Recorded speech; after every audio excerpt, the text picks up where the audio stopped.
if Islam Makhachev beats Charles Oliveira, do you think, Dwayne, that we're just getting Khabib 2.0? I know everyone says that and they sound like a broken record, but it just does feel like that. Khabib's in his corner all the time. You feel like it's just a replacement champion. What do you think? Yeah, it's a difficult one, isn't it? Because I'm not sure if Islam is at that level Khabib is at yet. But if he comes out and he dominates Charles the same way that Khabib did to everyone else in his career, we're in real trouble there. Islam probably will be a dominant champion, because if he can beat the guy who's dominating everyone else, there's no chances there. That division is just held up. You're going to have this real dominant champion right at the top. And I know you want a tough champion, but the way Charles fights, you always feel like, oh, there's a chance someone might beat him. And it's that chance that keeps it interesting.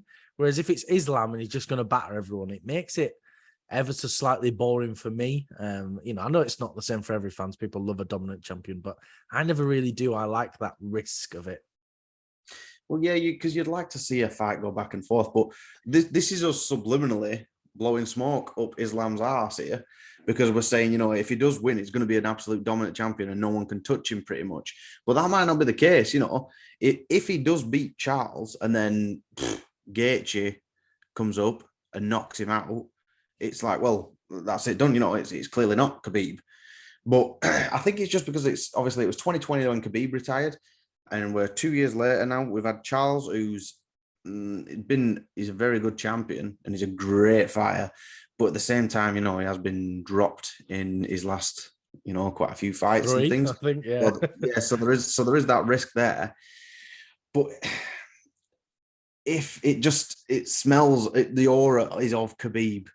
You know what I mean? And you can still see the hat and you can still see the speeches after and everything. And they've got that Hasbulla guy.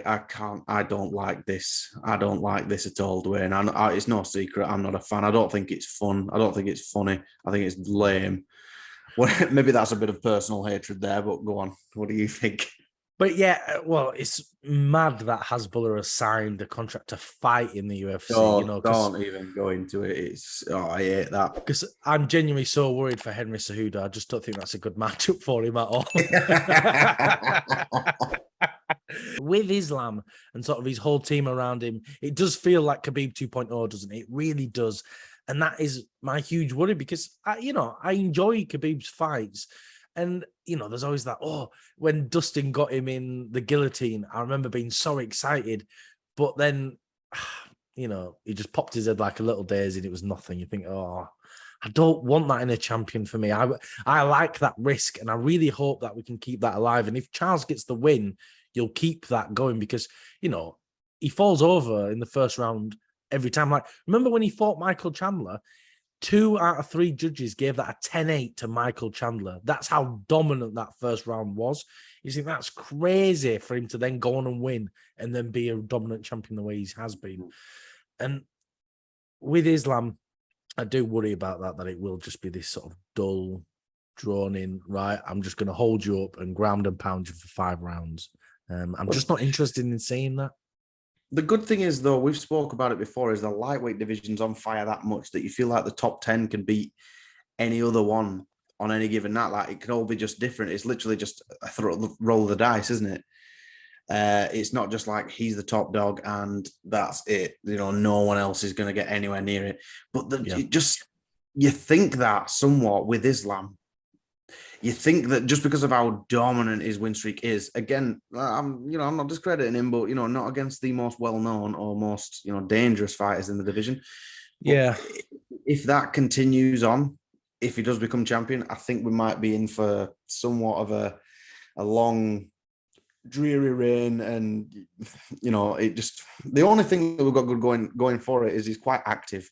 He's very active. Towards the end, wasn't he? Fought once a year.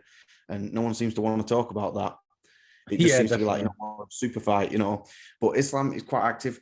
I think he's going to be able to get the job done. I'm not bringing my personal opinions too much into it, but I hope he doesn't, just because I'm sort of feared as a fan that, we might hold up that on fire lightweight division. And I think that's the point, isn't it? You can want someone to win a fight, but then your predictions something completely different, isn't it? It's the difference between sort of your head and your heart. And, you know, the thing is with Islam, we're talking about him as though he is this big dominant champion already, but we don't actually know. I mean, like, look at all of his big fights. He fought Dan Hooker and fought Bobby Green, all last minute. And I think at catch weights as well. So it wasn't even at 155. So if he's coming down and he's making this big cut to 155 at championship weight as well, not 156, 155, that one extra pound does make a difference. And, you know, we've seen that he's been rocked a couple times before. He has been dropped. He's been folded like a pretzel. So he hasn't got the same chin as Khabib. And that's what kept Khabib alive for most of his career. Not that, you know, not that obviously he's got fantastic wrestling and amazing grappling and all that stuff. But, you know, he did take some big strikes. If Islam takes the same hits that Khabib did, like, you know, from Gagey and stuff, is he going to survive those? And I think probably not. So maybe we won't have that dominant champion after all. I mean, we could end up eating our words and we could end up getting the most on fire, fireworks, you know, champion, or even just fighter in general. But I mean, time will tell. UFC 280, that I can't wait to watch this. And I think that's all we've got time for. If you can like, comment, and subscribe, it really does help us out.